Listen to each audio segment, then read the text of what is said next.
বিসমিল্লাহির রহমানির রহিম। প্রিয় শিক্ষার্থীবৃন্দ, আসসালামু আলাইকুম। উচ্চ মাধ্যমিক পদার্থবিজ্ঞান দ্বিতীয় বর্ষের আজকের অনলাইন ক্লাসে তোমাদের সকলকে স্বাগতম জানাচ্ছি। আমি মোহাম্মদ আব্দুল মমিন, সহকারী অধ্যাপক, পদার্থবিজ্ঞান বিভাগ, রাজশাহী কলেজ, রাজশাহী। আজ আমরা উচ্চ মাধ্যমিক দ্বিতীয় বর্ষের পদার্থবিজ্ঞান বিষয়ের অষ্টম অধ্যায় আধুনিক পদার্থবিজ্ঞানের সূচনা এই অধ্যায় পড়ব এবং আজকে আমাদের শেষ ক্লাস। আমাদের আজকের পাঠ আইনস্টাইনের ভর শক্তি সমীকরণ, ই সমান হচ্ছে এমসি স্কয়ার। আধুনিক পদার্থবিজ্ঞানের সবচেয়ে গুরুত্বপূর্ণ সমীকরণ ই সমান হচ্ছে এমসি স্কয়ার। তার আগে আমরা বরাবরের মতোই পূর্বের ক্লাসে যা পড়েছিলাম সেই জিনিসটা একটু স্মরণ করে নিব। আমরা পূর্বের ক্লাসে গতদিন পড়েছিলাম ভরের আপেক্ষিকতা। তো ভরের আপেক্ষিকতাটাকে আর একটু বলে নেই যে আমরা জানি নিউটনের বলবিদ্যায় ভর হচ্ছে ধ্রুবক, কিন্তু আপেক্ষিকতা আইনস্টাইনের আপেক্ষিকতায় বা আধুনিক পদার্থবিজ্ঞানে বলা হচ্ছে যে ভর ধ্রুবক নয়, হচ্ছে আপেক্ষিক। বস্তুর বেগ বৃদ্ধির সাথে সাথে ভর বৃদ্ধি পায়, বস্তুর বেগ বৃদ্ধির সাথে সাথে ভর বৃদ্ধি পায়। বলা হচ্ছে পর্যবেক্ষক সাপেক্ষে বস্তুর যদি আপেক্ষিক বেগ থাকে, পর্যবেক্ষকের সাপেক্ষে যদি বস্তুর আপেক্ষিক বেগ থাকে, তাহলে বস্তুর ভর পরিমাপে যে পরিবর্তন দেখা যায় সেটা হচ্ছে ভরের আপেক্ষিকতা। আমরা এভাবে বলতে পারি, পর্যবেক্ষকের সাপেক্ষে কোনো বস্তু যদি ভি বেগে গতিশীল হয়, তাহলে এই গতিশীল বস্তুর ভর বস্তুর নিশ্চল অবস্থার ভরের 1/√1 - ভি স্কয়ার ভাগ সি স্কয়ার এত গুণ বেশি হবে। তার মানে কি, যে বস্তু যদি ভি বেগে যদি গতিশীল হয়, তাহলে বস্তুর নিশ্চল অবস্থার যে ভর তার চাইতে গতিশীল অবস্থায় ভরটা কত বেশি হবে? 1/√1 - ভি স্কয়ার ভাগ সি স্কয়ার এত গুণ বেশি হবে। এটা হচ্ছে ভরের আপেক্ষিকতা। আমরা গতদিন দেখেছিলাম এই সমীকরণটা পাইছিলাম। গতদিন আমরা সমীকরণ পাইছিলাম এম সমান হচ্ছে m0√1 - ভি স্কয়ার ভাগ সি স্কয়ার। এই সমীকরণটা আমরা গতদিন পাইছিলাম। এখানে হচ্ছে চলমান ভর আর এটা হচ্ছে নিশ্চল ভর। নিশ্চল ভরের চাইতে 1/√1 - ভি স্কয়ার ভাগ সি স্কয়ার এত গুণ বেশি হবে গতিশীল ভরটা। এটাই ছিল আমাদের হচ্ছে ভরের আপেক্ষিকতা। এটা আমরা গতদিন পড়েছিলাম এবং বলেছিলাম যে এই সমীকরণ থেকে আমরা বলেছিলাম যে কোনো বস্তুর বেগ আলোকের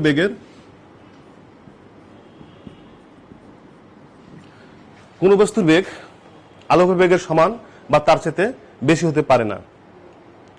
যদি ভি সমান যদি আমরা এখানে দেখা যাচ্ছি কোনো বস্তুর বেগ হচ্ছে আলোকের বেগের সমান, তাহলে এখানে এই সমীকরণটা হচ্ছে কি হবে? ইনফিনিটি হবে বা অসীম হয়ে যাবে। চলমান ভরটা হচ্ছে অসীম হয়ে যাবে। অসীম ভরের বস্তু চলতে পারে না বা এটা হচ্ছে অসম্ভব। তাই বস্তুর বেগ আলোকের বেগের সমান বা তার চাইতে বেশি কোনোভাবে হতে পারে না। আচ্ছা, এটা আমরা গতদিন বলেছিলাম আইনস্টাইনের ভরের আপেক্ষিকতা এবং একটা সৃজনশীল দেখেছিলাম। আজকে আমরা একটা সৃজনশীল দেখব।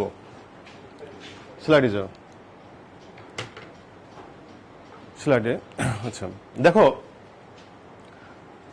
উদ্দীপক হচ্ছে মহাজাগতিক রশ্মি পৃথিবীতে আসার সময় ভূপৃষ্ঠ হতে প্রায় 7 কিলোমিটার উচ্চতায়, মানে আমাদের ভূপৃষ্ঠ থেকে 7 কিলোমিটার উচ্চতায় আবহাওয়া মণ্ডলে মিওন নামক এক ক্ষণস্থায়ী কণিকা তৈরি হয়, যার আয়ুষ্কাল মাত্র 2.2 মাইক্রোসেকেন্ড এবং মানে পৃথিবীতে আসার সময় 7 কিলোমিটার উচ্চতায় এই কণিকাটা তৈরি হয়, মিওন নামক ক্ষণস্থায়ী কণিকা, যার আয়ুষ্কাল মাত্র হচ্ছে 2.2 মাইক্রোসেকেন্ড। 2.2 মাইক্রোসেকেন্ড মানে হলো 2.2 × 10⁻⁶ সেকেন্ড, এত সেকেন্ড তার আয়ুষ্কাল। আচ্ছা, এর স্থির ভর বলা হচ্ছে ইলেকট্রন স্থির ভরের 20 গুণ। এর স্থির ভর ইলেকট্রন স্থির ভরের 20 গুণ। তার মানে তার হচ্ছে ভরটা কত হচ্ছে? এখানে হচ্ছে 20 গুণন হচ্ছে ইলেকট্রন স্থির ভর 9.1 × 10⁻31 কেজি। এর স্থির ভরটা আছে, মানে তার মানে হলো যে এম নটটা হচ্ছে কত এখানে? এটা স্থির ভর। আচ্ছা, এই কণার বেগটা দেওয়া আছে হলো কত? আমরা এখানে যদি গ নাম্বারটা বলি, আচ্ছা এই কণার বেগ দেওয়া আছে কত? ভি দেওয়া আছে 2.994 × 10⁸ মিটার পার সেকেন্ড। তাহলে তার ভর দেওয়া আছে ইলেকট্রনের ভরের 20 গুণ এবং বেগ হচ্ছে 2.994 × 10⁸ মিটার পার সেকেন্ড। বলা হচ্ছে যে এই বেগে পৃথিবীতে পৌঁছানোর আগেই তার মৃত্যু হওয়ার কথা ছিল, মানে সেটা হচ্ছে যেহেতু তার আয়ুষ্কাল হচ্ছে ক্ষণস্থায়ী, সে হচ্ছে ধ্বংস হয়ে যেত বা তার অস্তিত্ব পাওয়া যেত না এই বেগে পৌঁছানোর আগেই। তার মানে বলা হচ্ছে যে তার যদি আয়ুষ্কাল এটা এবং বেগ এটা, এবং সে 7 কিলোমিটার উচ্চতা থেকে তৈরি হয়, কিন্তু 7 কিলোমিটার উচ্চতা থেকে পৃথিবীতে আসতে, ভূপৃষ্ঠে আস্তে আস্তে তার হচ্ছে মৃত্যু হওয়ার কথার অর্থ হলে যেখানে সে ক্ষয় হয়ে যেত, কিন্তু বাস্তবে পৃথিবী পৃষ্ঠে মিলনের অস্তিত্ব পাওয়া যায়, তার মানে সে অবশ্যই আসে। এখানে আমরা আইনস্টাইনের সেই ভরের আপেক্ষিকতা বা সময়ের আপেক্ষিকতা মাধ্যমে আমরা এটা ব্যাখ্যা করতে পারবো। আচ্ছা, তো গ নম্বরে দেখো বলা হচ্ছে গতিশীল অবস্থায় মিলনের ভর নির্ণয় করো। গতিশীল অবস্থায় মিলনের ভর নির্ণয় করো। তাহলে আমরা ভরবেগের সূত্র জানি, ভরের আপেক্ষিকতার সূত্র থেকে আমরা জানি এম সমান হচ্ছে M not root over 1 minus V square ভাগ সি স্কয়ার। এটা আমরা ভরের আপেক্ষিকতা থাকে। গতিশীল অবস্থায় ভর তার মানে হচ্ছে এম বের করতে হবে। এখানে এম নট দেওয়া আছে, আমরা যদি ক্যালকুলেশন করি তাহলে এম নট দেওয়া আছে 20 গুণন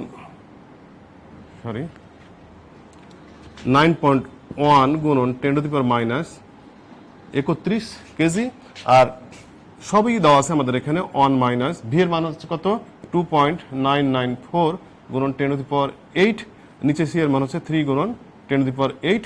এটা আমরা যদি স্কয়ার করি, এখানে আমরা ক্যালকুলেশন করলে সেই মানটা হচ্ছে পেয়ে যাব।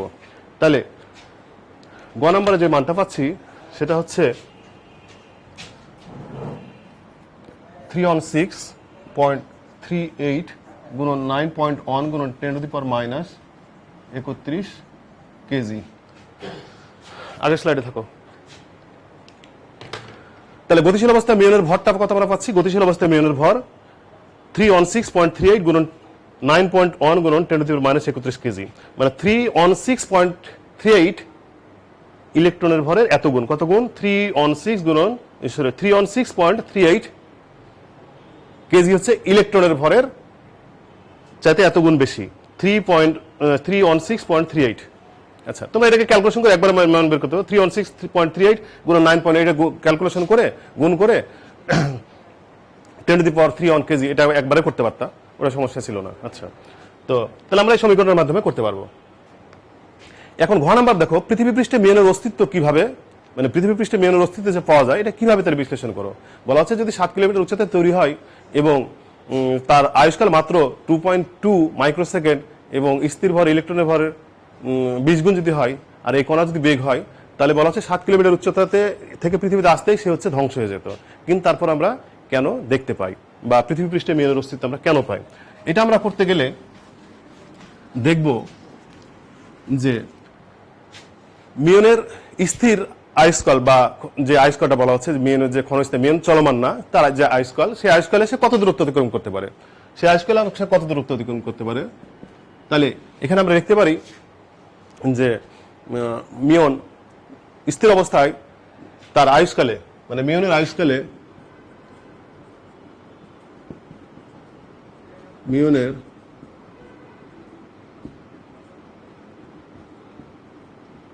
আয়ুষ্কালে অতিক্রান্ত দূরত্ব আমরা যদি লিখি এখানে এর সমান হচ্ছে ভিটি। মিয়নের আয়ুষ্কালে অতিক্রান্ত দূরত্ব মানে সে তখন চলমান অবস্থায় না, তার যে আয়ুষ্কাল, সেই আয়ুষ্কালে সে হচ্ছে যে দূরত্ব অতিক্রম করতে পারবে সেইটা কত হচ্ছে, তার যে প্রথমে যে প্রাথমিক যে আয়ুষ্কালটা ছিল সেখানে আমরা ভি এর মান দেখতেছি এখানে কত 2.994 গুণন 10 টু দি পাওয়ার 8। স্লাইড ওটা রাখো, হ্যাঁ, 10 টু দি পাওয়ার 8। আচ্ছা,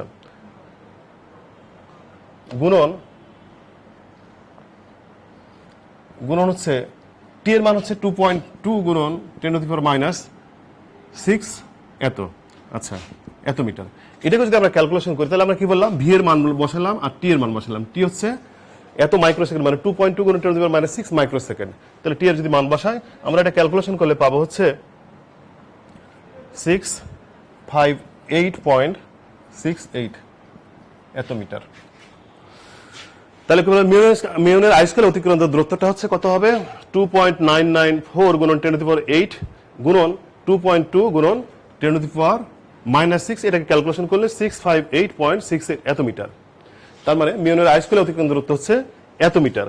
তাহলে যেহেতু পৃথিবী পৃষ্ঠ থেকে 7 কিলোমিটার উপর আছে, তাহলে সে যদি এত কিলোমিটার পর্যন্ত আসতে পারে তাহলে অবশ্যই পৃথিবী পৃষ্ঠ থেকে তার উপরে সে হচ্ছে ধ্বংস হয়ে যাবে। কিন্তু মিয়নের আয়ুষ্কালে তার সময় যে প্রসারণ আইনস্টাইনের যে আপেক্ষিকতা সময় যে প্রসারণ, সেই সময় প্রসারণের কারণে তার সময়টা হচ্ছে এখানে কি হবে, বেড়ে যাবে। চলমান অবস্থায় সময় কি হবে, বেড়ে যাবে। আমরা বলছিলাম যে স্থির সময় আমরা যে এখানে দেখতেছি সেখানে ঘড়ি হচ্ছে ধীরে চলবে, আর আমি পৃথিবী থেকে দেখতেছি সেখানে আমার স্বাভাবিক চলবে, কিন্তু সেখানে কি আমার সময়টা হচ্ছে বেশি হবে। আমি যে পৃথিবী থেকে দেখবো তার একটা রকেট, সেখানে সময় বেশি হবে, সেটা আমরা গতদিন বলেছিলাম। তাহলে মিউনের আয়ুষ্কালের প্রসারণ আমরা লিখতে পারি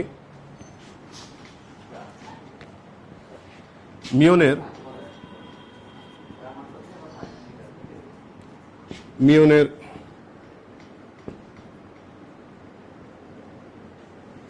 আয়ুষ্কালে প্রসারণ, মিউনের আয়ুষ্কালে প্রসারণ কত হবে, টি সমান হচ্ছে আমরা জানি টি নট √1 মাইনাস ভি স্কয়ার ভাগ সি স্কয়ার। এই সমীকরণ আমরা জানি। তো এখানে যদি আমরা মানটা বসে দেই, তাহলে এখানে টি এর মান কত বসাবো, 2.2 গুণন 10⁻⁶, আর এখানে √1 মাইনাস ভি এর মান 2.99 গুণন 10⁸, আর এখানে 3 গুণন 10⁸, এটার উপর হচ্ছে স্কয়ার হবে।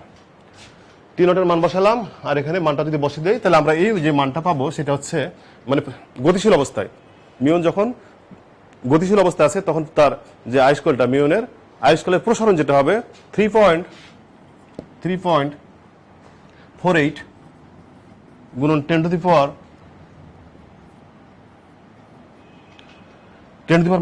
সেকেন্ড। তাহলে আমরা এখন দেখতেছিলাম যে ওখানে ছিল 2.2 10⁻⁶ মাইক্রোসেকেন্ড, সেকেন্ড, আর এখানে 3.48 গুণন 10⁻⁵ সেকেন্ড। তার মানে কি সময়টা প্রসারিত হয়ে গেছে, মানে সময়ের প্রসারণ হচ্ছে। এই সময়ের প্রসারণে অতিক্রান্ত দূরত্ব কত হবে, তাহলে আমরা এখান থেকে লিখতে পারি সময়ের প্রসারণে অতিক্রান্ত দূরত্ব, আমরা এটা মুছে দেই, সময়ের প্রসারণে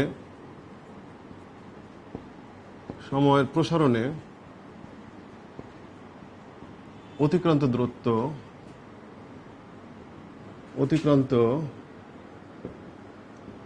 সময়ের প্রসারণ অতিক্রান্ত দূরত্ব হবে।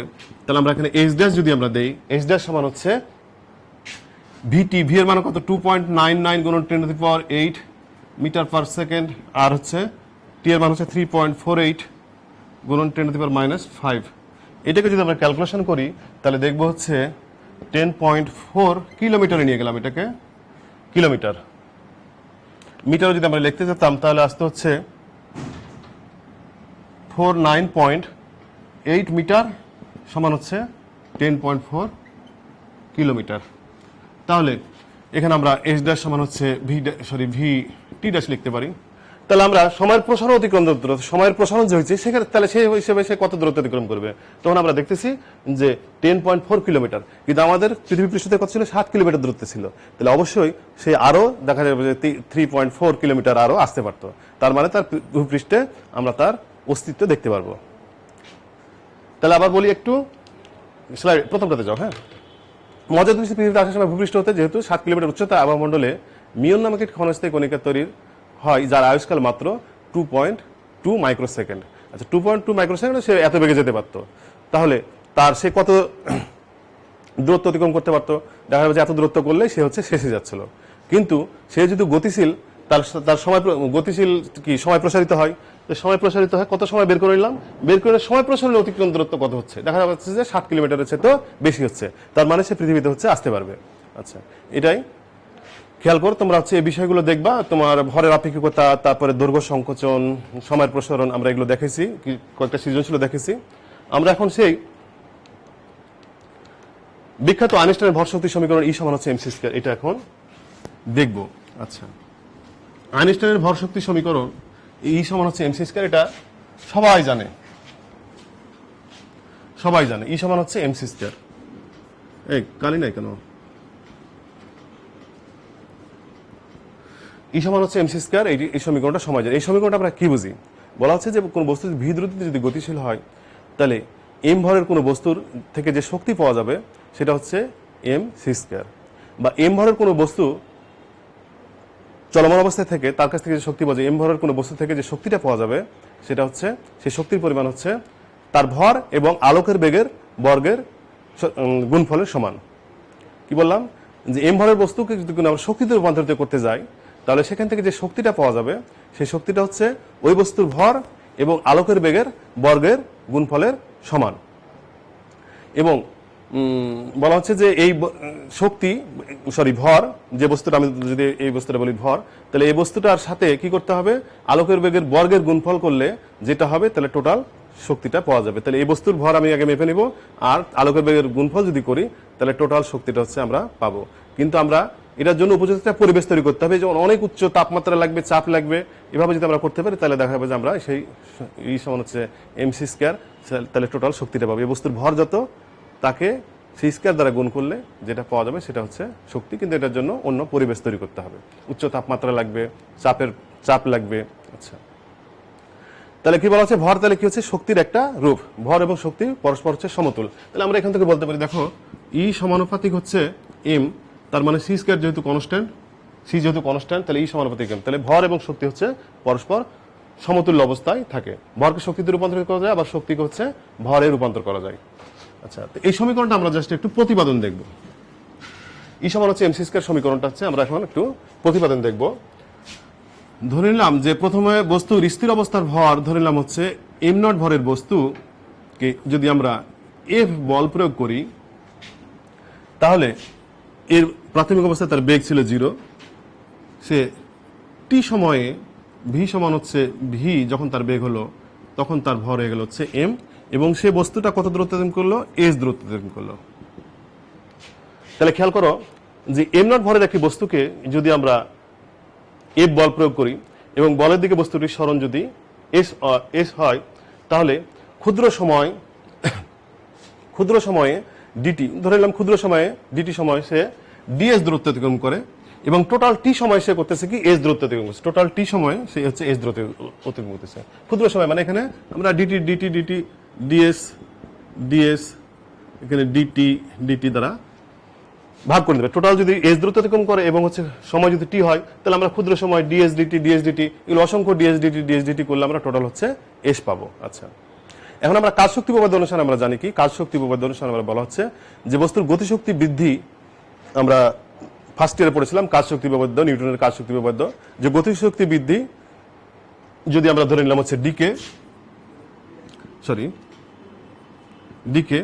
তাহলে সেটা কাজের সমান। যেহেতু গতিশক্তি বৃদ্ধির ডিকে খুব ধরেছিলাম, তাহলে হচ্ছে কাজের সমান। কাজ সমান হচ্ছে কি, বল ইন্টু সরণ, যেহেতু বলের দিকে সরণটা ঘটেছে, ওই জন্য এফ ডট ডিএস বা এফ ডিএস হবে এখানে। আচ্ছা, তাহলে আমরা বলি আবার যে স্লাইড একটু যাও,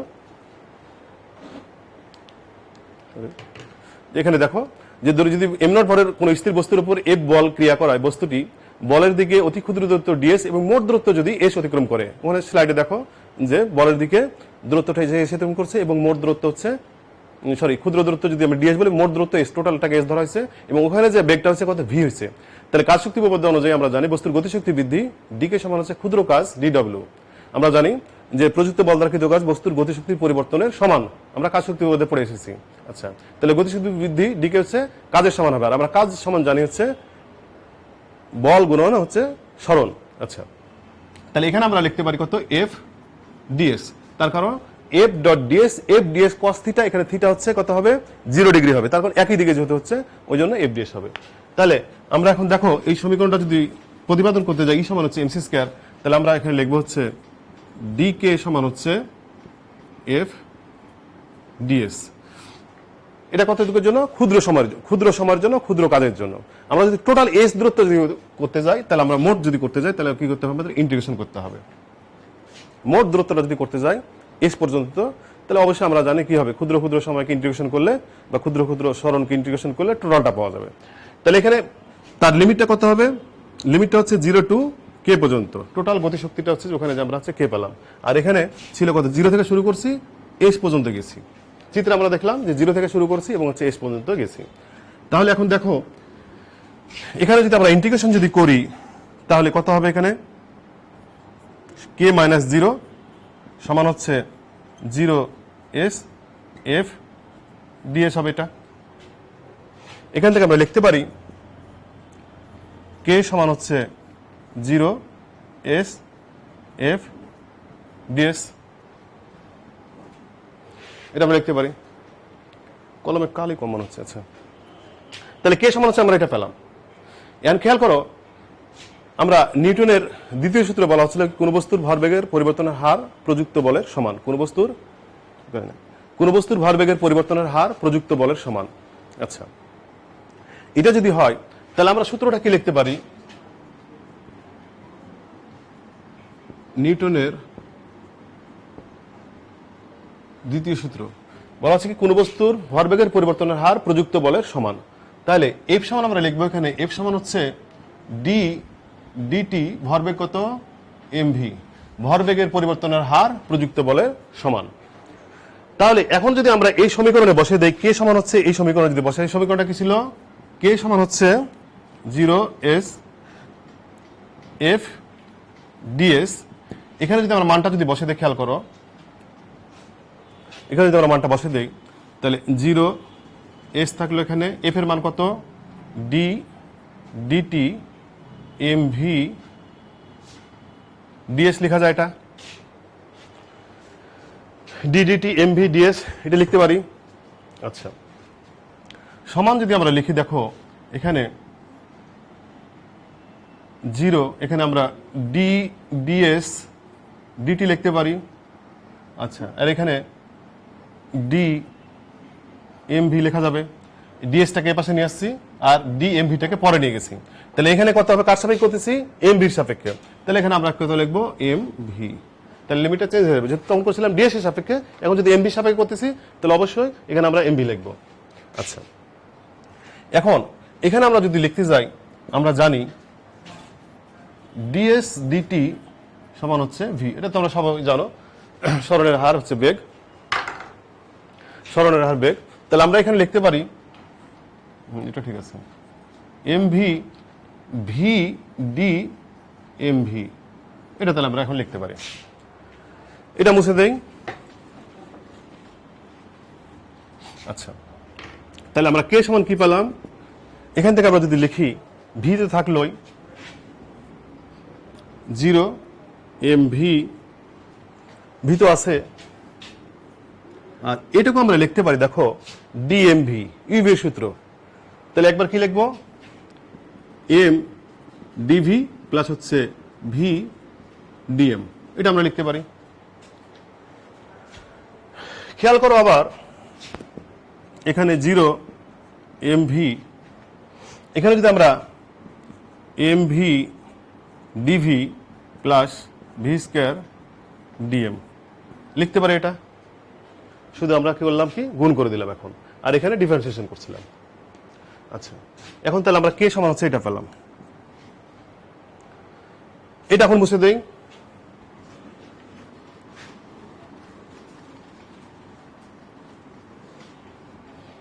আমরা ভরের আপেক্ষিকতা থেকে জানি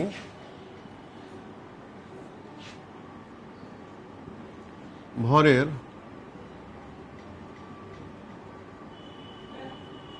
আপেক্ষিকতা হতে পায় এম সমান হচ্ছে, আমরা জানি একটু আগে দেখালাম, M naught √1 minus V square ভাগ সি স্কয়ার, এটা আমরা জানি। খেয়াল করো, যদি আমরা এখানে স্কয়ার করে দেই তাহলে এম স্কয়ার থাকবে হচ্ছে 1 মাইনাস ভি স্কয়ার ভাগ হচ্ছে সি স্কয়ার সমান হচ্ছে এম নট স্কয়ার। ওই পাশে বড় করে এটাকে এই পাশে নিয়ে গেলাম, বাম পাশে নিয়ে গেলাম, 1 মাইনাস ভি স্কয়ার ভাগ সি স্কয়ারটাকে বাম পাশে নিয়ে গেলাম। আচ্ছা, এখন দেখো এখানে যদি আমরা ক্যালকুলেশন করি তাহলে M square C square minus হচ্ছে ভি স্কয়ার, নিচে একটা সি স্কয়ার থাকবে, সি স্কয়ারটাকে আমরা করলাম কি এম নট স্কয়ার, ডান পাশে নিয়ে চলে গেলাম, লসাগু করে ডান পাশে নিয়ে চলে গেলাম।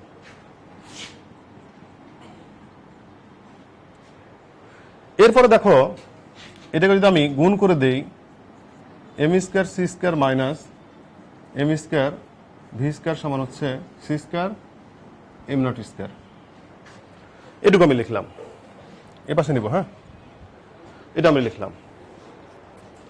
উভয় পাশে ব্যবকলন করে পাই,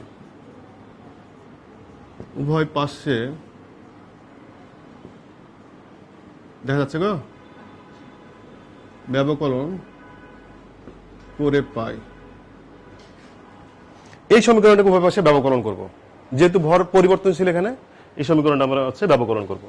যদি ব্যবকরণ করি তাহলে কত পাবো এম স্কয়ার সি স্কয়ার, তাহলে সি স্কয়ার তো constant, C square twice M DM, তাহলে আমরা লিখতে পারি C square twice M DM, এটা যদি ব্যবকরণ করি। আচ্ছা, মাইনাস এখানে এম ভি দুটা হচ্ছে পরিবর্তনশীল, তাহলে দুটার সাপেক্ষে করতে হবে। তাহলে একবার এম স্কয়ার যদি কনস্ট্যান্ট ধরি, এম স্কয়ার কনস্ট্যান্ট ধরলাম, তাহলে কত টয়েস ভি ডিভি মাইনাস এবার ভি স্কয়ার কনস্ট্যান্ট ধরবো, V square twice M DM সমান হচ্ছে, খেয়াল করো C square M square, CO constant MO constant, তাহলে কনস্ট্যান্ট ডিফারেন্সিয়েশন করলে কি হবে, জিরো হবে। দেখা যাবে না গো, দেখা যাচ্ছে?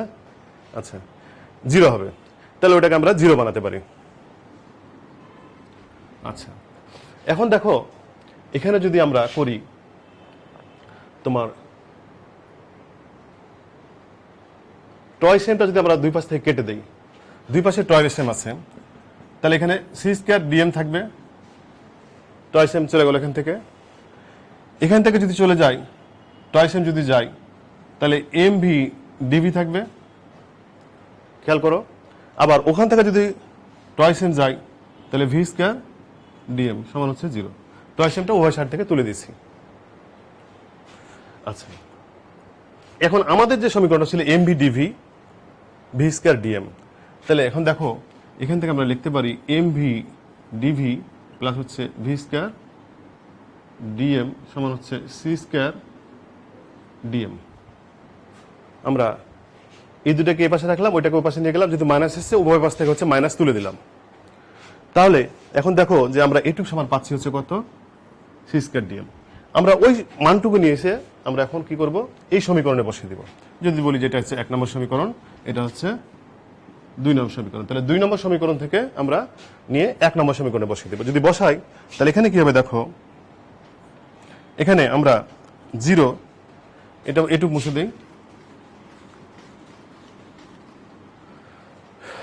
মান যদি বসে দিই দেখো, তাহলে জিরো বসালাম, আর ওখানে এটুকুর মান কত, C square DM, C square DM কার সাপেক্ষে করতেছি, এম এর সাপেক্ষে। যেহেতু এম এর সাপেক্ষে করতেছি, তাহলে অবশ্যই তোমাকে করতে হবে কি এখানে লিমিটটা হচ্ছে এম হয়ে যাবে। তাহলে আগে যেহেতু ছিল ডিভি, সেই জন্য ডিভি ছিল, এখন হচ্ছে কি হবে, এম হয়ে যাবে। তাহলে এম যদি হয়, যখন জিরো ছিল এম এর এম নট, সরি এখানে মানটা হবে হচ্ছে কত, এম নট, আর এটা হবে হচ্ছে এম। তার মানে যখন ভরবেগটা জিরো ছিল তখন তার ভর ছিল কত, এম নট, মানে স্থির ভর। আর যখন তার ভরবেগ হচ্ছে এম ভি, তখন তার চলমান ভরটা কত হচ্ছে, এম। যখন ভরবেগটা স্থির ছিল বা জিরো ছিল, তখন তার ভর ছিল এম নট, এম নট হচ্ছে স্থির ভর, কণার হচ্ছে স্থির ভর। আচ্ছা, আর যখন ভরবেগটা হচ্ছে, তার মানে আমরা এভাবে লিখতে পারি, যখন এম ভি সমান হচ্ছে জিরো, তখন হচ্ছে এম সমান হচ্ছে এম নট, যখন এম ভি সমান হচ্ছে এম ভি, তখন হচ্ছে তখন হচ্ছে এম সমান হচ্ছে এম। যখন এম ভি গতি ভরবেগটা হচ্ছে, যখন এম ভি হবে তখন হচ্ছে তার চলমান ভরটা হচ্ছে এম, আর যখন ভরবেগটা জিরো হবে তখন তার হচ্ছে ভরটা হচ্ছে এম নট। এখানে এম নটটা হচ্ছে কণার নিশ্চল ভর বা স্থির ভর বলতেছি। আচ্ছা, তাহলে এখন আমরা সমীকরণ পেলাম কোনটা, M naught M C square DM kinetic energy. এটাকে যদি আমরা ইন্টিগ্রেশন করি, এটার ইন্টিগ্রেশন তোমরা সবাই করতে পারবে, খুব সোজা জিনিস। ইন্টিগ্রেশন যদি করি তাহলে এখানে পাচ্ছি হচ্ছে আমরা সি স্কয়ার এম মাইনাস হচ্ছে এম নট, এটুকু পাবো।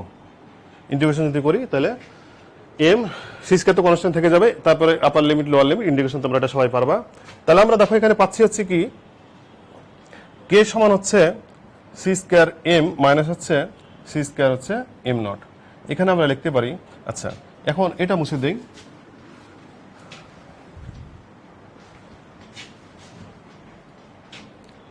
খেয়াল করো আমরা এখানে আপেক্ষিকতায় পাচ্ছি হচ্ছে কত, আপেক্ষিকতায় পাচ্ছি, বা আমরা এখানে তোমার এখানে যদি আমরা সি স্কয়ারটা কমন নিতাম তাও হতো, তাহলে আমরা এখানে লিখতে পারি হচ্ছে C square M minus M naught, এটা লিখতে পারি। তাহলে আপেক্ষিকতায় আমরা গতিশক্তি পাচ্ছি কত, C square M minus M naught. কিন্তু আমরা নিউটনের বলবিদ্যায় গতিশক্তি আমরা কি লিখি, হাফ এম ভি স্কয়ার। তাহলে এটা কি নিউটনের বলবিদ্যার ক্ষেত্রে প্রযোজ্য, আর এটা হচ্ছে আইনস্টাইনের আপেক্ষিকতা বা আধুনিক পদার্থবিজ্ঞানের ক্ষেত্রে গতিশক্তির জন্য আমরা লিখবো, তখন হচ্ছে কে সমান হচ্ছে C square M minus M naught. এবং অবশ্যই মনে রাখবা এটা হচ্ছে বস্তুর বেগ যদি প্রায় আলোকের বেগের কাছাকাছি হয়, আর বস্তুর বেগ যদি আলোকের বেগের অনেক কম হয় তাহলে সেটা নিউটনের বলবিদ্যায় হাফ এমভি স্কয়ার, আমরা গতিশক্তি কার্যশক্তি ক্ষমতার মধ্যে পড়ে এসেছি হাফ এমভি স্কয়ার। কিন্তু নিউটনের বলবিদ্যায় আপেক্ষিকতায় আমরা অবশ্যই গতিশক্তি কে সমান হচ্ছে সি স্কয়ার এম মাইনাস হচ্ছে এম নট, এই জিনিসটা আমরা পড়বো এবং হচ্ছে আমরা ক্যালকুলেশন বা সৃজনশীল করার জন্য আমাদের এটাই কাজে লাগবে। আচ্ছা, তাহলে এখন দেখো আমরা এখান থেকে পেলাম এই মানটা। এখন এখান থেকে আমরা লিখতে পারি সি স্কয়ার এম নট সমান হচ্ছে এম সি স্কয়ার। এটা সি স্কয়ার এম নট লিখে এম নট সি স্কয়ার লিখি। আচ্ছা, K plus M not C square সমান হচ্ছে এম সি স্কয়ার।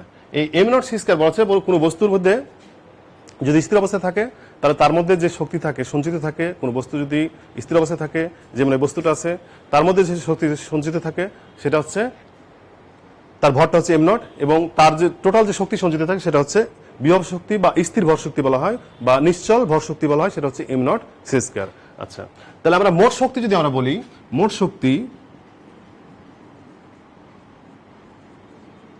শক্তি ই সমান আমরা লিখতে পারি বিভব শক্তি প্লাস হচ্ছে গতিশক্তি।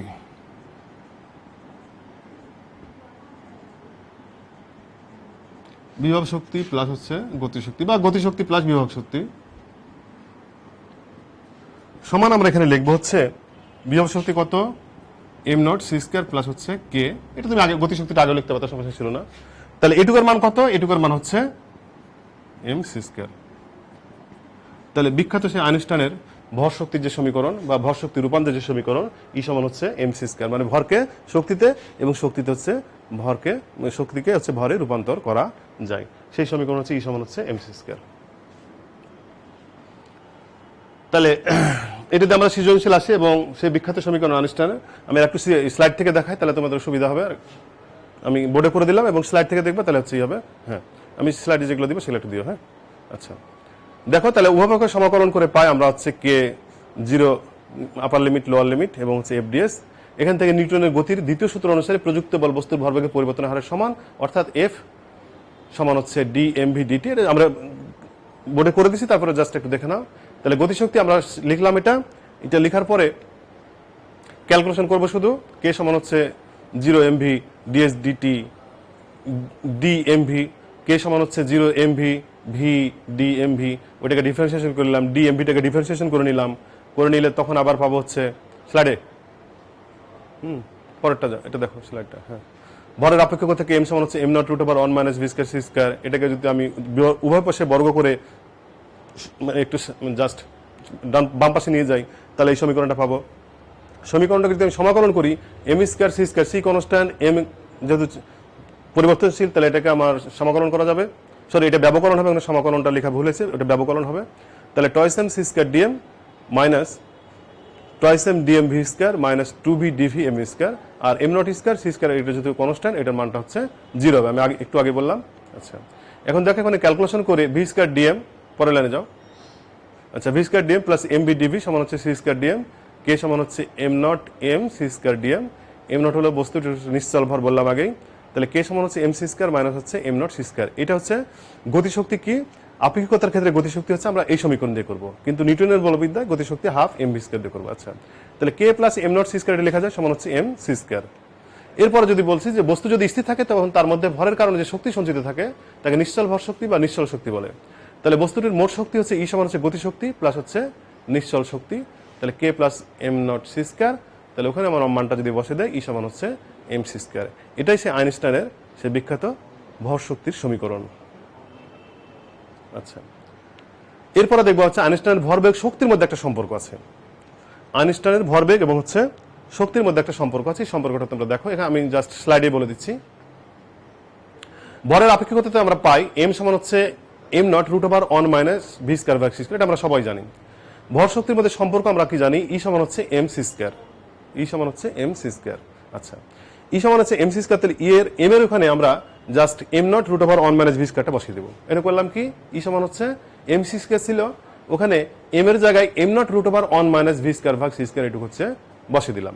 আচ্ছা, এখন দেখো খেয়াল করো যে আমরা যদি উভয় পাশে বর্গ করি তাহলে ই স্কয়ার সমান হচ্ছে এম নট স্কয়ার, নিচে হচ্ছে 1 মাইনাস ভি স্কয়ার ভাগ C square C to the power 4। আচ্ছা, আবার আমরা জানি ভরবেগ পি সমান হচ্ছে এম ভি, ওটা হচ্ছে 1 নম্বর সমীকরণ দিলাম। ভরবেগ পি সমান হচ্ছে এম ভি, আমরা জানি এটা। তাহলে এখানেও এম এর জায়গায় এম নট, নিচে হচ্ছে √1 মাইনাস ভি স্কয়ার ভাগ সি স্কয়ার বসে দিলাম, এবং উভয় পাশে কি করলাম, বর্গ করলাম। বর্গ করে উভয় পাশে সি স্কয়ার দ্বারা গুণ করছি। পি স্কয়ার, তারপর 1 মাইনাস ভি স্কয়ার সি স্কয়ারটা নিচে আছে, am not square V square, এবং উভয় পাশে সি স্কয়ার দ্বারা আমরা কি করেছি, গুণ করেছি। আচ্ছা, গুণ যদি করি তাহলে এবারে 1 বিয়োগ 2, একে কি ছিল, একে ছিল হচ্ছে ই স্কয়ার। আচ্ছা, তাহলে E square minus P square C square, E square minus হচ্ছে পি স্কয়ার সি স্কয়ার। এখানে আমরা যদি ক্যালকুলেশন করি তাহলে E square minus P square C square, এটা সমান হচ্ছে M not square C square 1 minus V square C square C square minus V square. আচ্ছা, এখান থেকে আমরা যদি ক্যালকুলেশন করি তাহলে দেখব হচ্ছে যে এটা মুছে দেই,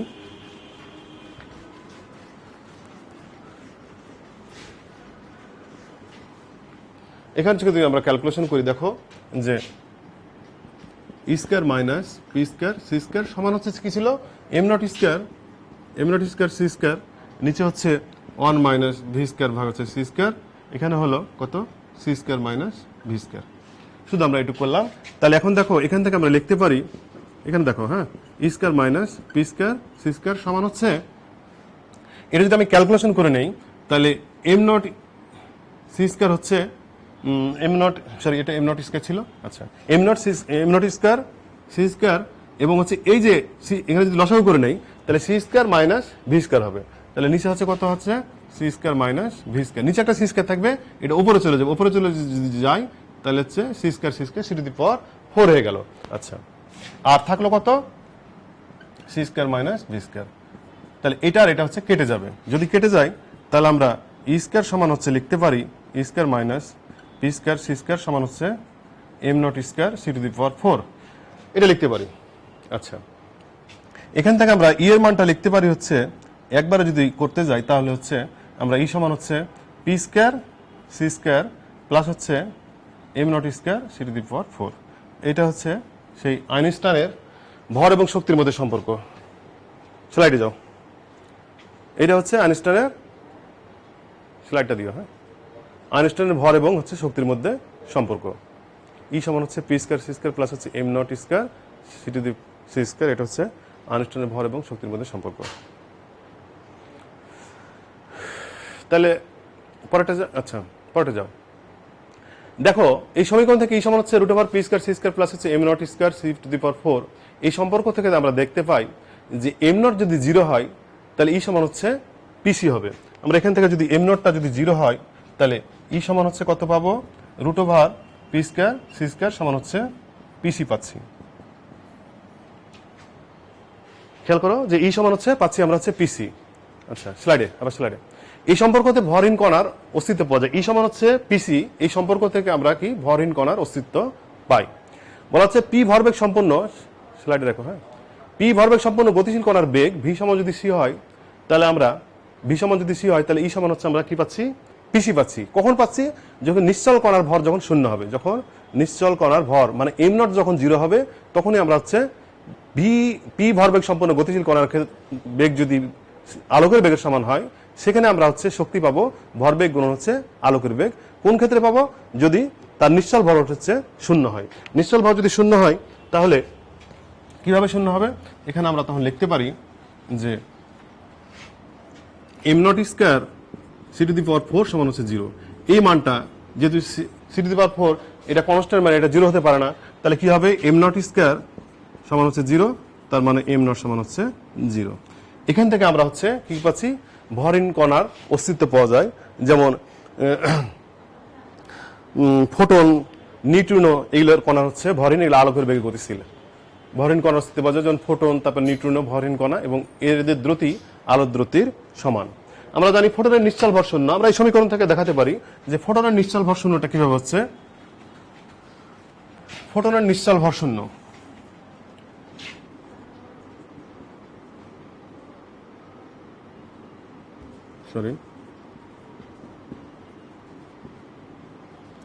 ফোটনের নিশ্চল ভর শূন্য। আমরা কিভাবে দেখাবো? আমরা সমীকরণটা কত পেলাম? যদি হয় কি বলছি, ফোটনের নিশ্চল ভর শূন্য, আমরা সবাই জানি এটা ফোটনের নিশ্চল ভর শূন্য। তাহলে আমরা এটা জানি যে ই স্কয়ার সমান হচ্ছে P square C square plus হচ্ছে M not square C to the power 4। এই সমীকরণটা আমরা সকলেই জানি। আচ্ছা, এখন ই সমান হচ্ছে এম সি স্কয়ার, তাহলে এম স্কয়ার সি স্কয়ার এন আর বসাতে পারি, sorry C to the power 4 হবে। ই এর মান কত? এম এম সি স্কয়ার, তাহলে এম স্কয়ার আর সি টু দি পাওয়ার 4 স্কয়ার যেহেতু আছে। আচ্ছা, সমান দেখো এখানে আমরা পি এর মান কত? M V square C square plus হচ্ছে M not square C to the power 4। আমরা তো সমীকরণ এটা জানি, এখানে স্কয়ার উঠে দিলে এখানে রুট হবে। একটু আগে দেখালাম যে ভরবেগ এবং শক্তির মধ্যে সম্পর্ক সমীকরণ। তাহলে আমরা যদি মান বসে দেই, ই সমান হচ্ছে এম সি স্কয়ার, এখানে ই এর মান হচ্ছে এম সি স্কয়ার বসে দিলাম, আর এখানে পি সমান হচ্ছে এম ভি দিলাম। পি এর মানটা হচ্ছে পি সমান হচ্ছে এম ভি, তাহলে পি এর মান যদি বসায় এবং হচ্ছে ই এর মান যদি এম সি স্কয়ার বসায়, তাহলে আমরা এরকম সমীকরণ পাবো। সেক্ষেত্রে আমরা লিখতে পারি M square C to the power 4 সমান হচ্ছে M square V square C square plus হচ্ছে M not square C to the power 4। আচ্ছা, ফোটনের বেগ ভি সমান হচ্ছে সি। ফোটনের বেগ ভি সমান যদি সি হয়, তাহলে আমরা এখানে লিখতে পারি এখান থেকে M square C to the power 4 সমান হচ্ছে কত লিখবো? এম স্কয়ার সি স্কয়ার গুণন হচ্ছে সি স্কয়ার প্লাস হচ্ছে M not square C to the power 4। ভি এর জায়গায় যদি আমরা সি পাই, ফোটনের বেগ আলোকের বেগের সমান, তাহলে এখান থেকে আমরা লিখতে পারি, দেখো যদি আমরা এম স্কয়ার সি স্কয়ার যদি উঠে দেই দুই পাশ থেকে, সরি সি টু দি পাওয়ার 4টা দুই পাশ থেকে উঠে যাবে, তাহলে কত লিখবো? এম স্কয়ার সমান হচ্ছে এম স্কয়ার প্লাস হচ্ছে M not square C to the power 4 উভয় পাশ থেকে হচ্ছে আমরা উঠিয়ে দিলাম। তাহলে এখানে আমরা কি পাচ্ছি যে এম নট স্কয়ার সমান হচ্ছে 0, এম স্কয়ার কেটে যাবে, তাহলে কি পাচ্ছি আমরা? 0 পাচ্ছি। তাহলে এম নট সমান কত? এম নট সমান হচ্ছে 0। তাহলে ফোটনের নিশ্চল ভর অবশ্যই 0। তাহলে আমরা ফোটনের নিশ্চল ভর শূন্য জানি। এভাবে আমরা আইনস্টাইনের সেই ভর এবং ভরবেগ এবং শক্তি সম্পর্ক থেকে ফোটনের নিশ্চল ভর শূন্যটা আমরা দেখাতে পারি। আচ্ছা, এরপর আমরা দেখব হচ্ছে অনুরূপতার নীতি। অনুরূপতার নীতিটা কি বলছে? স্লাইডে যাও। অনুরূপতার নীতিটা বলা হচ্ছে যে কোনো সাধারণ তত্ত্ব থেকে বিশেষ তত্ত্বে পৌঁছাতে পারাটা হচ্ছে অনুরূপতার নীতি। যে কোনো সাধারণ তত্ত্ব থেকে বিশেষ তত্ত্বে যাওয়াটা হচ্ছে অনুরূপতার নীতি। যেমন বেগ কম হলে আপেক্ষিক তত্ত্বের প্রভাব থাকে না। আমরা জানি বেগ যদি কম থাকে তাহলে আপেক্ষিক তত্ত্বের প্রভাব থাকে না, এটা আমরা সকলে জানি। তখন আপেক্ষিক তত্ত্বের সমীকরণ তখন কি হয়? চিরায়ত পদার্থবিজ্ঞানের সমীকরণে পরিণত হয়। এটা হচ্ছে অনুরূপতার নীতি। আচ্ছা, কিভাবে আমরা একটু জাস্ট দেখি যে আমরা জানি যে ভি এর চাইতে যখন আলোকের বেগ যখন অনেক বেশি যখন হয়, তখন আইনস্টাইনের সমীকরণ যে থেকে আমরা পাচ্ছি কি? Length contraction L nought root over 1 minus V square ভাগ সি স্কয়ার, আবার টি সমান হচ্ছে T nought root over 1 minus V square ভাগ সি স্কয়ার, আবার হচ্ছে এম সমান হচ্ছে M not root over 1 minus V square ভাগ সি স্কয়ার। এই সমীকরণগুলো আমরা পাই যখন বলা হচ্ছে যে আলোকের বেগ বস্তুর বেগের কাছাকাছি, সরি বস্তুর বেগ যখন আলোকের বেগের, সরি এখানে বস্তুর বেগটা যখন ভিটা যখন আলোকের বেগে যখন কাছাকাছি হবে বলা হচ্ছে, তখন হচ্ছে এই সম্পর্কটা আমরা আইনস্টাইন যে সমীকরণ থেকে, সরি আইনস্টাইনের যে আপেক্ষিকতার সমীকরণগুলো যে পেয়েছি সেগুলো প্রযোজ্য। এবং এখানে কি হচ্ছে? দৈর্ঘ্যের পরিবর্তন হচ্ছে, সময়ের পরিবর্তন হচ্ছে, আবার কি হচ্ছে? ভরের পরিবর্তন হচ্ছে। কিন্তু বলা হচ্ছে যদি ভি এর চাইতে আলোকের বেগটা যদি অনেক বেশি হয়, ভি এর চাইতে আলোকের বেগটা যদি অনেক বেশি হয়, ভি মানে বস্তুর বেগ যদি কম হয়, তাহলে সেখানে কি হচ্ছে? তখন আমরা পাচ্ছি এখানে এল সমান হচ্ছে, সরি এল সমান হচ্ছে এল নট, টি সমান হচ্ছে টি নট, এম সমান হচ্ছে এম নট। তার মানে কি যে যখন বস্তুর বেগ যখন কম, তখন তার হচ্ছে কি ভর, সময়, দৈর্ঘ্য এগুলো কোনোটাই পরিবর্তন হচ্ছে না। তাহলে তখন আমরা কি পাচ্ছি যে বিশেষ তত্ত্ব থেকে তখন কি সাধারণ তত্ত্ব, বিশেষ তত্ত্ব থেকে আমরা কি সাধারণ তত্ত্বে ফিরে যাচ্ছি। এটা হচ্ছে তোমার অনুরূপতা নীতি, যে আমরা বিশেষ তত্ত্ব থেকে একটা নির্দিষ্ট শর্তে বিশেষ তত্ত্ব থেকে সাধারণ তত্ত্বে ফিরে যেতে পারি। এটা হচ্ছে অনুরূপতার নীতি। তোমরা জাস্ট একটু দেখে নিবে, বইয়ের ভিতরে আছে লেখা। আচ্ছা, এবার একটা অঙ্ক দেখবো। অঙ্কটা দেখো, এত গতিশক্তি সম্পন্ন ইলেকট্রনের ভর ও দ্রুতি আপেক্ষিক তত্ত্ব অনুসারে বের করো।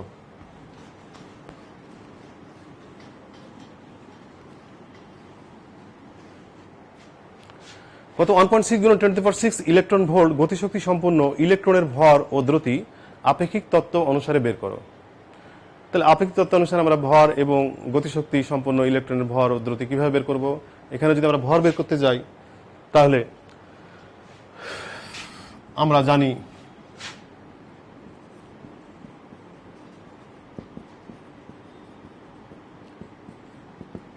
m0 √1 মাইনাস v² ভাগ হচ্ছে c²। তাহলে এখানে আমরা m0 এর মান জানি, ইলেকট্রনের কথা বলা আছে না, ইলেকট্রনের ভর। তাহলে 9.1 গুণ 10⁻³ নিচে √ওভার দিয়ে 1 মাইনাস ভি এর মান গতিশক্তি সম্পন্ন। আচ্ছা, তাহলে আমরা গতিশক্তি সম্পন্নটা যদি করতে যাই তাহলে আমরা ওই সমীকরণ দিয়ে করা লাগবে, এটা হচ্ছে mc², এই সমীকরণ দিয়ে করা লাগবে। সরি, এটা আমার ভুল হচ্ছে, আমরা এই সমীকরণ দিয়ে করব। যে সমীকরণ আমরা পেলাম যে k সমান হচ্ছে mc² মাইনাস হচ্ছে m0c², এই সমীকরণ দিয়ে করব, যেহেতু চলমান অবস্থার ভরের কথা বলা আছে। আচ্ছা, ইলেকট্রনের ভর। তাহলে এই সমীকরণটা আমরা একটু আগে দেখলাম, এখান থেকে আমরা দেখব হচ্ছে mc² সমান হচ্ছে k প্লাস হচ্ছে m0c²। এখন এখান থেকে আমরা m সমান হচ্ছে আমরা লিখব k ভাগ হচ্ছে c² প্লাস হচ্ছে m0c²। সরি, m0 শুধু থাকবে, এখানে শুধু m0 থাকবে। আচ্ছা, এখান থেকে যদি আমরা ক্যালকুলেশন করি, দেখো k এর মান দেওয়া আছে কত 1.6 গুণ 10⁶ ইলেকট্রন ভোল্ট, মান বসিয়ে দেব, c এর মান বসিয়ে দেব m0 9.1 গুণ 10⁻³ যদি বসিয়ে দেই তাহলে m এর মানটা পাবো হচ্ছে কত 35.8 গুণন 10⁻³ কেজি, এই মানটা আমরা হচ্ছে পাবো। তাহলে চলমান ভর আমরা পাবো, ভর পেলাম। এবার হচ্ছে কি দ্রুতি কত? দ্রুতি আমরা বের করব সেই সূত্র দিয়ে। দেখো যে ইলেকট্রনের গতীয় ভর আমরা জানি যে m সমান হচ্ছে m0 √1 মাইনাস v² ভাগ c²। এখান থেকে আমরা তোমার করে নিব হচ্ছে m² সমান হচ্ছে m0² 1 মাইনাস v² ভাগ হচ্ছে c²। এখান থেকে শুধু আমরা m এর মান জানি, m এর মান পাইছি, m0 এর মান জানি, c এর মান জানি, এখান থেকে v এর মানটা শুধু বের করে নিব। v এর মান আমরা পাবো হচ্ছে 2.9 গুণ 10⁸ মিটার পার সেকেন্ড। এখান থেকে তোমরা ক্যালকুলেশন করে নিবা, m0 এর মান জানা আছে, m এর মান জানা আছে, c এর মান জানা আছে, এখান থেকে আমরা শুধু v এর মানটাকে ক্যালকুলেশন করে নিব। ক্যালকুলেশন করলে আছে আমরা মান পাবো হচ্ছে এটা। তাহলে আমরা পেলাম ইলেকট্রনের গতীয় ভর এবং হচ্ছে তার বেগ। আচ্ছা, এরপর আরেকটা জিনিস দেখো, পারমাণবিক ভর একক। এটা কেমিস্ট্রিতে সবাই পড়েছো, কেমিস্ট্রিতে সবাই পড়েছো। এটা কি বলা হচ্ছে যে আমাদের পরমাণুর ভর এত নগণ্য যে আমাদের কেজি বা গ্রাম এইভাবে আমরা তার পরিমাপ করতে পারি না।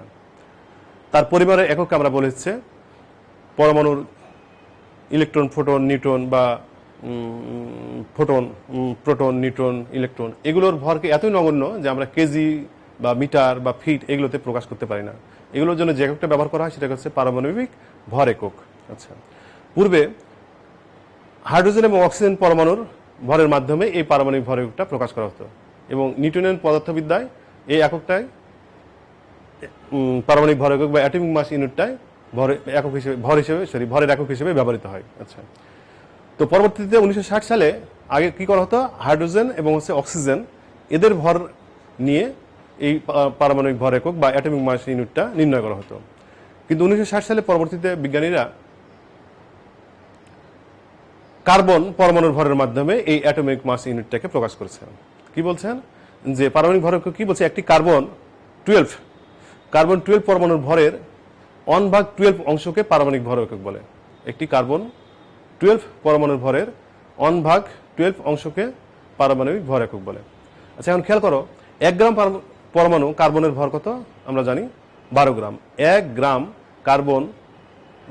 পরমাণু কার্বনের ভর হচ্ছে 12 বা 12 গ্রাম। আচ্ছা, 1 গ্রাম পরমাণুতে পরমাণুর সংখ্যা আছে হচ্ছে 6.023 গুণ 10⁻23 এতটি। 1 গ্রাম পরমাণুতে পরমাণুর সংখ্যা হচ্ছে এতটি।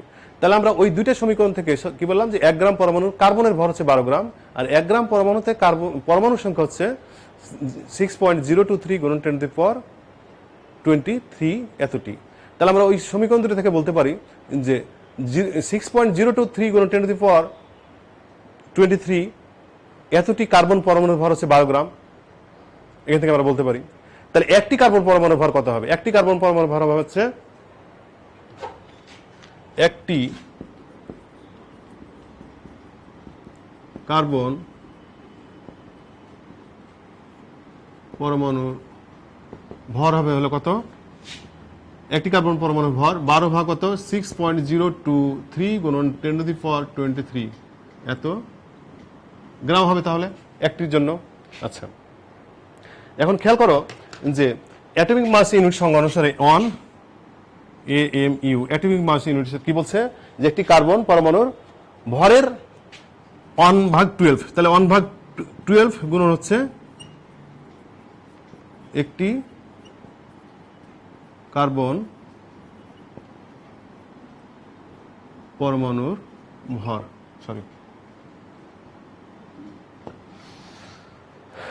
তাহলে একটি কার্বন পরমাণুর ভর আমরা আগে পেলাম কত?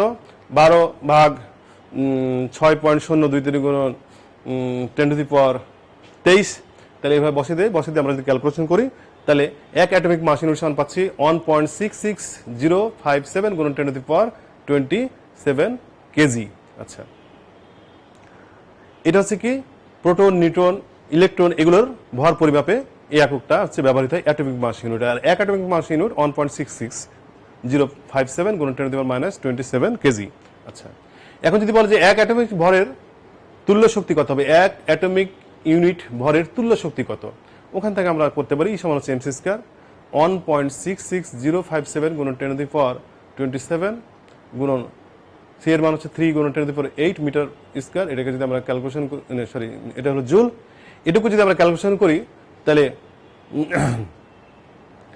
14.924214 গুণন 10⁻11 এত জুল হবে। আচ্ছা, আমরা জানি জুলকে যদি আমরা ইলেকট্রন ভোল্টে নিয়ে যাই তাহলে 1.6 গুণন 10⁻19 এত দ্বারা কি ভাগ করতে হবে। তাহলে যদি আমরা ভাগ করি তাহলে ক্যালকুলেশন করে আমরা পাই 9.315 গুণন 10⁻8 ইলেকট্রন ভোল্ট। আচ্ছা, এই ইলেকট্রন ভোল্টকে যদি আমরা মেগা ইলেকট্রন ভোল্টে নিয়ে যাই তাহলে 10⁻6 দ্বারা গুণ করা লাগবে, তাহলে 931.5 মেগা ইলেকট্রন ভোল্ট। তাহলে এক অ্যাটমিক মাস ইউনিট সমান হচ্ছে 9.315 গুণন 10⁻8 ইলেকট্রন ভোল্ট, কিংবা মেগা ইলেকট্রন ভোল্টে নিয়ে গেলে 931.5 মেগা ইলেকট্রন ভোল্ট। আমরা এভাবে প্রকাশ করতে পারি। তো জাস্ট তোমরা দেখবা শক্তির একক হিসেবে আমরা এগুলো ব্যবহার করি। আচ্ছা, এবার একটা সৃজনশীল দেখো যে বোর অ্যাটম মডেলে অনুমোদিত কক্ষপথের একটি ইলেকট্রনের গতি হিসাব করতে গিয়ে দেখা গেল এর রৈখিক বেগ 0.98 সি মানে আলোকের বেগ, এবং এর স্থির ভর 9.1 গুণন 10⁻31 কেজি। বলা হচ্ছে যে ইলেকট্রনের মোট শক্তি কত? ইলেকট্রনের মোট শক্তি কত? আচ্ছা, আবার বলা হচ্ছে ঘ নম্বরে যে উদ্দীপক ইলেকট্রনটির নিউটনীয় গতিশক্তি এবং আইনস্টাইনের আপেক্ষিকতার গতিশক্তির মধ্যে কোনটি বেশি হবে, গাণিতিক বিশ্লেষণের মাধ্যমে মতামত দাও।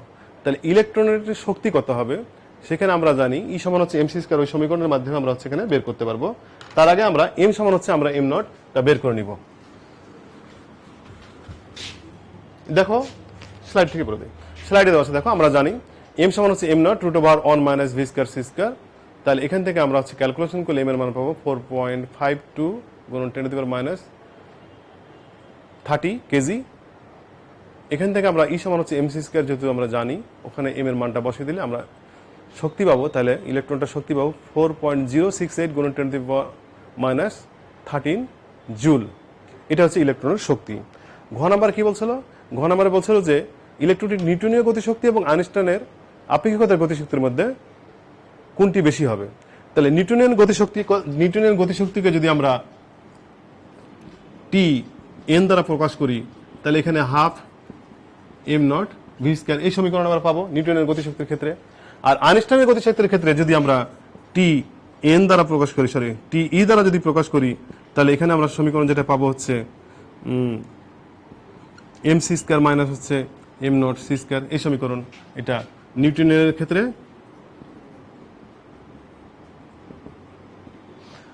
নিউটনিয়ান গতিশক্তির ক্ষেত্রে নিউটনীয়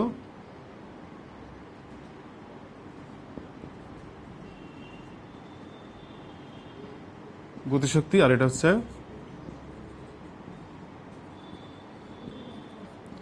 আইনস্টাইন গতিশক্তি। এখানে যদি আমরা মানটা বসিয়ে দেই তাহলে হচ্ছে মান পাবো, এখানে যদি মান বসিয়ে দিই তাহলে হচ্ছে 0.393 গুণন 10⁻⁻15 জুল।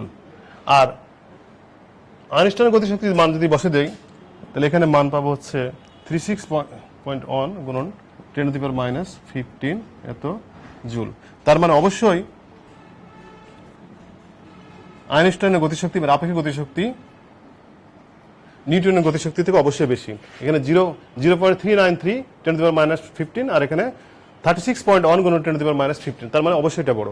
তাহলে আপেক্ষিক তত্ত্বীয় গতিশক্তিটা হচ্ছে কি হবে, এখানে বেশি হবে। আর এখানে ক্যালকুলেশন করলে তোমরা সব মানে জানো, এম এর মান জানো, এম নটের মান জানো, সি এর মান জানো, এখানে ভি এর মান জানো, সবগুলোর মান আমাদের জানা আছে। তাহলে আপেক্ষিক তত্ত্বীয় গতিশক্তিটা হচ্ছে বেশি হবে। আচ্ছা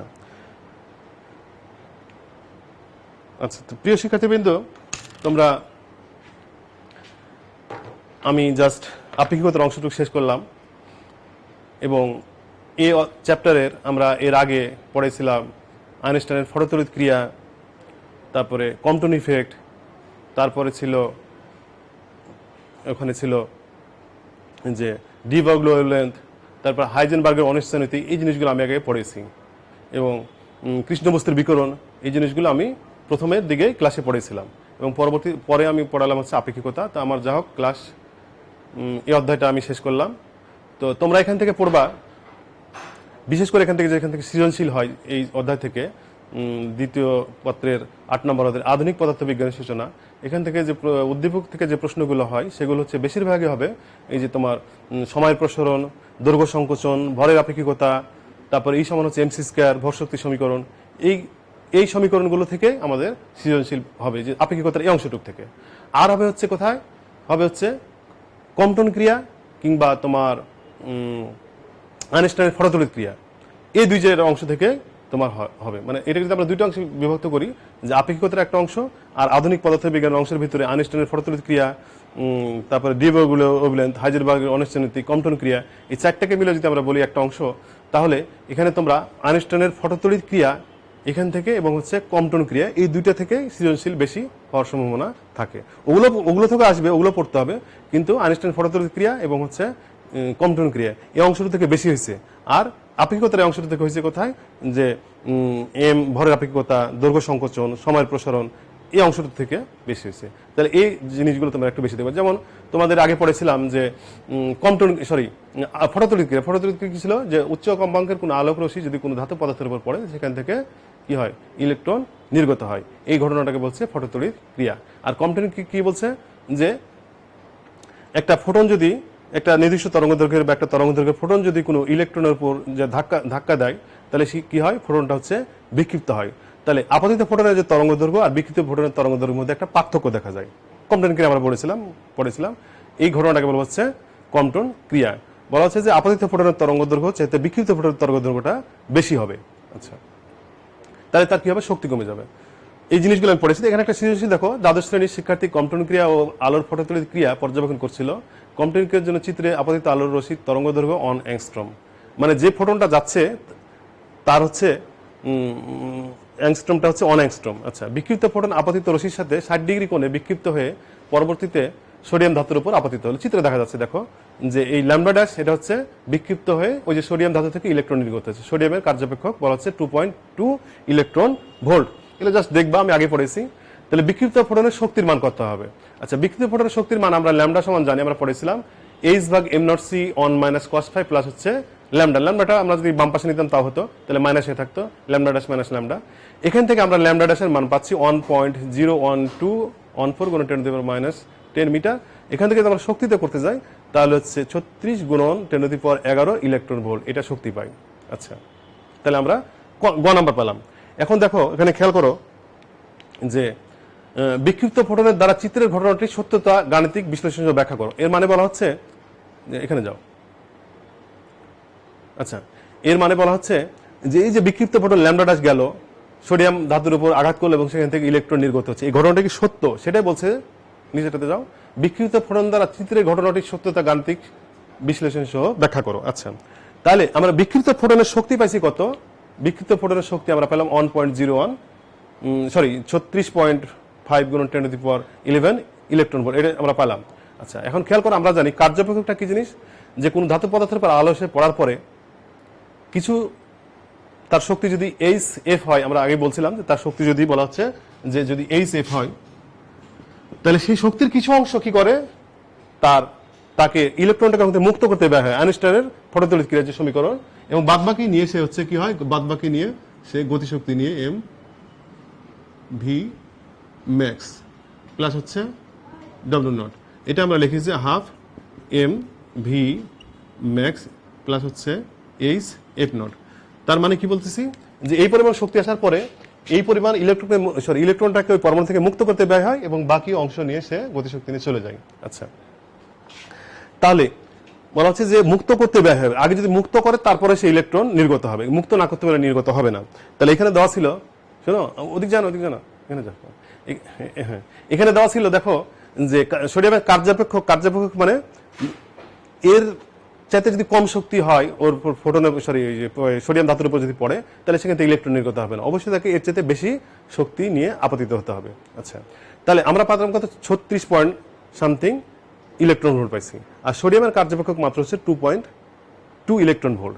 তাহলে অবশ্যই কি হবে, তার যেহেতু শক্তিটা ছিল বেশি, বিকৃত ইলেকট্রনের শক্তিটা ছিল বেশি, সেই শক্তিটা কত ছিল, আমরা এখানে দেখলাম 36 গুণন 10⁻11 ইলেকট্রন ভোল্ট, তার চাইতে কত 2.2 ইলেকট্রন ভোল্ট, এর চাইতে অনেক বেশি। তার মানে কি সোডিয়াম ধাতু থেকে এর হচ্ছে ইলেকট্রন নির্গত হবে। তাহলে ঘটনাটির সত্যতা আছে বা ঘটনাটি হচ্ছে সত্য। আচ্ছা, তো প্রিয় শিক্ষার্থীবৃন্দ, আমি আজকের মতো এখানে শেষ করছি। তোমরা তাহলে অবশ্যই ভালো করে পড়বে আপেক্ষিকতার যে দৈর্ঘ্য সংকোচন, ভরের আপেক্ষিকতা বা সময়ের প্রসারণ, এই জিনিসগুলো, এবং হচ্ছে E/mc², এখান থেকে সৃজনশীল হয়, আর হচ্ছে আইনস্টাইনের ফটোতড়িৎ ক্রিয়া, কম্পটন ক্রিয়া, এই দুটো জায়গায় খুব ভালো করে পড়বা। তাহলে মোটামুটি এই চ্যাপ্টার থেকে আমরা সৃজনশীলগুলো প্রশ্নগুলো পেরে যাব। তবে এটাও দেখতে হবে, হ্যাঁ, হাইজেনবার্গ অনিশ্চিত দেখতে হবে, কিন্তু আইনস্টাইনের ফটোতড়িৎ ক্রিয়া থেকে খুব বেশি সৃজনশীল প্রশ্ন হয়, এবং কম্পটন ক্রিয়া থেকে। আচ্ছা, তো প্রিয় শিক্ষার্থীবৃন্দ, আজকে আমি এখানে শেষ করছি। তোমরা সকলে ভালো থাকবে, আর আমার এই অধ্যায় আজকে আমি শেষ করলাম। পরবর্তীতে আগামী হয়তো কোনো ক্লাসে আবার দেখা হবে। তোমরা সকলে ভালো থাকবে, সুস্থ থাকবে। সকলে ধন্যবাদ। আল্লাহ হাফেজ।